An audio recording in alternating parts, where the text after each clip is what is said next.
Ready, 1 1 2. நல்ல சகனையா. எங்கேருந்தியா வராங்க இவங்கெல்லாம்?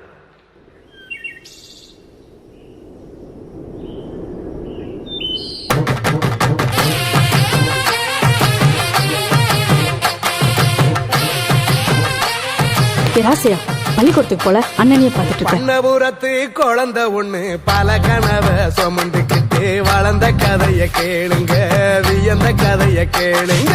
தாய் படிச்ச பாட்டை கேட்டு தனக்குள்ள புது தாளம் போட்ட சிறந்த கதைய கேளுங்க, சிறுவன் கதைய கேளுங்க. பாட கவி பாட பல ஞானம் தலை கேற தினம் படிக்க நினைச்ச மனசுங்க, அவன் மனசு முழுக்க கனவுங்க. அதுக்கு மேல படிக்க யாகம் இல்ல. படிக்க ஆசை பல இருக்க, வறுமை வந்து அதை தடுக்க முடிவெடுத்தான் பாருங்க. தன் உழைப்பில் தான் படிக்க தினம் உழைச்சான் பாருங்க, தின உலகத்தில் மடக்கும் பாடுங்க.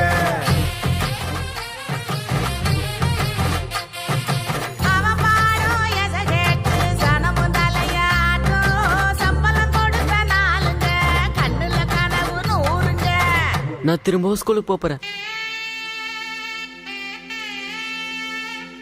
உங்க கட்ட சொன்னதெல்லாம் போய் நான் இன்னும் நிறைய படிக்க போறேன். மனசொன்னு நினைக்க நடந்தது என்னமோ வேற. ஏயா நம்ம ராசையா வேணா கூட கூட்டு போறியா? அவனும் 4-5 பாட்டு பாடட்டும், உனக்கு ஓய்வு கிடைச்சாப்புல இருக்குல்ல. என்னையா?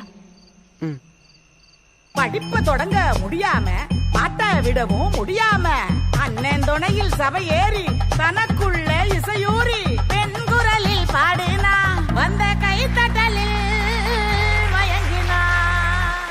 பல மேடைகள் பார்த்த பிறகு நம்ம ராசா 10 வயது அடைய, பெண் குரல் உடைய, மொத்த சனமும் சிரிக்க. இனி அப்படி பாட முடியும் ராசையா? இனி என்ன செய்யறதுன்னு கவலைப்பட்ட நம்ம ராசா கண்ணுல பட்டுச்சு ஒரு ஹார்மோனியம். ஆனா அதை உடைச்சு போடுவாரோன்னு அவங்க அண்ணனுக்கு ஒரு பயம். யாரு இவரா? வலி எல்லாம் மறந்தானே, தனியாளா பயின்றானே, உறங்கும் போதும் கனவுல அவன் இசையமத்தான் விரலுல. ஒரு நாள் நண்பனோட சண்டை வந்து அவன் விலக புதிய தொடக்கம் தானங்க, அவர் குழுவில் இணைந்த நாடுங்க. ஓஹோ, அப்புறம்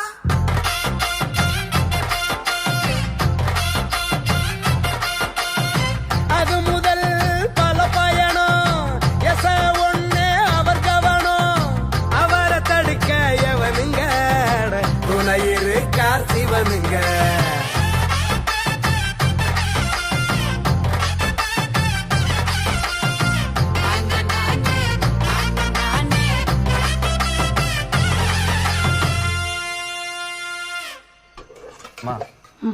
நாங்க மெட்ராஸுக்கு போய் பாட்டு கத்துக்க போறோம். ஏன் திடீர்னு?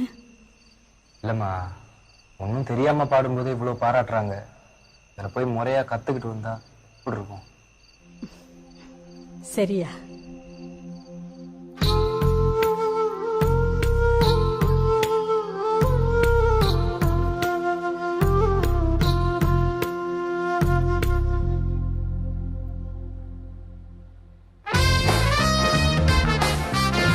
அண்ணன் தம்பி தான் கிளம்பி அன்புடன் வரவேற்கிறது. வாங்கயா வேலை. நீ அந்த கதைய கேளுங்க, இன்னும் நிறைய இருக்கு பாருங்க. இசை கனவும் பெருசாச்சு, புது கூட்டம் இணைஞ்சாச்சு. வெளியில் பிறந்த கூட்டங்க, அது கலையின் புதிய தொடக்கங்க. இசைதானே உணவாச்சு, இசைதானே உயிர் மூச்சு. இசையில் பொழுதும் போச்சுங்க, பல குருவோ அமைஞ்ச நேரமுங்க. நாள் கடங்கா எழுதிக்கிட்டு நொடிக்கு நொடியும் வாழ்ந்துக்கிட்டு கலைஞர பாருங்க, அவர் தமிழர் இல்லத்தின் பேருங்க.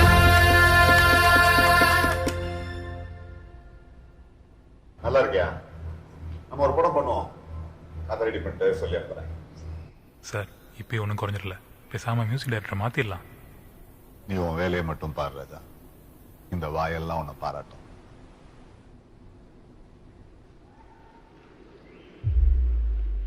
ராசா, உன் பாட்டு காத்து மாதிரியா, அதை யாரும் தடுக்க முடியாது.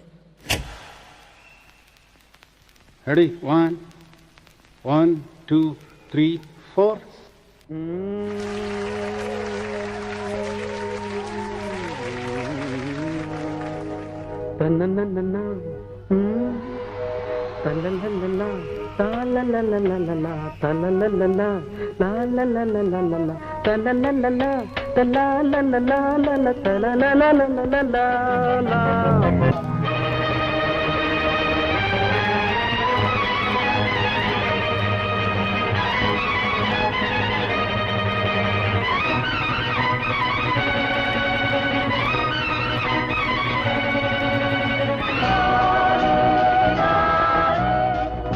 சிம்பனி இசையமைத்த முதல் ஆசிரியர் என்ற பெருமையை பெறுகிறார் இளையராஜா.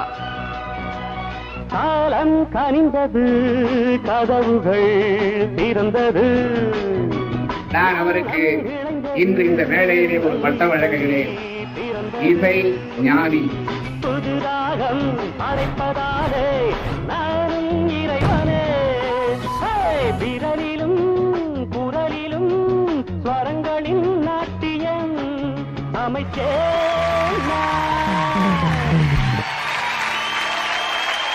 எங்கோர் மண்ணில் பிறந்தாலும் எங்கோர் மண்ணில் வாழ்ந்தாலும் உன்னையும் என்னையும் இணைப்பது உயிரின் மேலாம் இசைதானே. சிம்பொனி சிகரம் தொட்ட இசைஞானி இளையராஜா அவர்கள் திரையுலகின் பொன்விழா ஆண்டை முன்னிட்டு நமது திராவிட நாயகன் மாண்புமிகு தமிழ்நாடு முதலமைச்சர் அவர்கள் இசையின் அரசனுக்கு மட்டுமல்ல, அவரை வியக்கும் உலகில் உள்ள அத்தனை இசை ரசிகர்களுக்குமான பாராட்டு விழா எடுத்து பெருமை சேர்த்துள்ளார்.